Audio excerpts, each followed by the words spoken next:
On June 9, 2013, a 911 call brought Houston police officers to a luxury high-rise condominium near downtown. Inside, they found the lifeless body of 59-year-old Stefan Anderson, a respected researcher and professor at the University of Houston. He was lying in a pool of blood with wounds to his head and face. The only other person present was his girlfriend, 45-year-old Ana Trujillo. Ana, visibly distressed, told officers that she had acted in self-defense. According to her, Stefan had become violent during an argument, and she used the only weapon nearby to protect herself, her stiletto high heel. But the extent of Stefan's injuries shocked even seasoned detectives. He had been struck in the face and head over 24 times. The stiletto heel used in the attack had left deep puncture wounds and fractures. Ana Trujillo was a Mexican-American woman who had worked as a massage therapist and once held jobs in television sales. She had met Stefan Anderson at a Houston bar in 2012, and they began dating not long after. Friends described their relationship as rocky. They were both heavy drinkers, and arguments between them had become more frequent in the months leading to his death. Ana had previously been arrested for public intoxication and disorderly conduct, and some who knew the couple believed she had a volatile temper. After being taken into custody, Ana repeated that she had feared for her life that night. She claimed that Stefan had pinned her against a wall and would not let her go.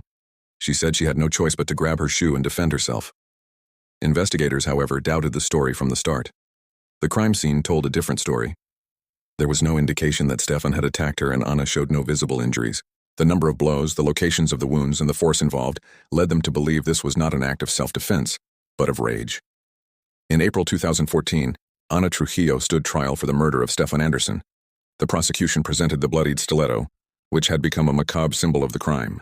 They called it a weapon of opportunity, and painted Ana as an unstable woman who had lashed out in a drunken fury. Text messages and testimony revealed a history of controlling behavior and alcohol-fueled arguments. The defense argued that Stefan had a history of aggressive behavior, and that Ana had been trapped in an abusive relationship. They showed photos from an earlier incident when Ana had visible bruises. The jury was unconvinced by Ana's claims. The brutality of the attack made it difficult for them to believe that this had been a desperate act of self-preservation. They returned a guilty verdict after just 2 hours of deliberation. In a later sentencing hearing, the court heard further emotional testimony about Stefan's life and achievements. He had spent decades conducting research in applied mathematics and statistical modeling, and had contributed to academic journals and the university community. Ana Trujillo was sentenced to life in prison. The judge described the attack as excessive and senseless. The media dubbed her the stiletto killer, and the unusual nature of the murder drew national attention. Ana maintained that she had acted out of fear and that she had been victimized in the relationship. Despite this, appeals courts upheld her conviction. In prison interviews, Ana reflected on her actions but continued to insist that she had not meant to kill Stefan. She spoke about her regret and her wish that the night had turned out differently, but her lack of full accountability left many unconvinced.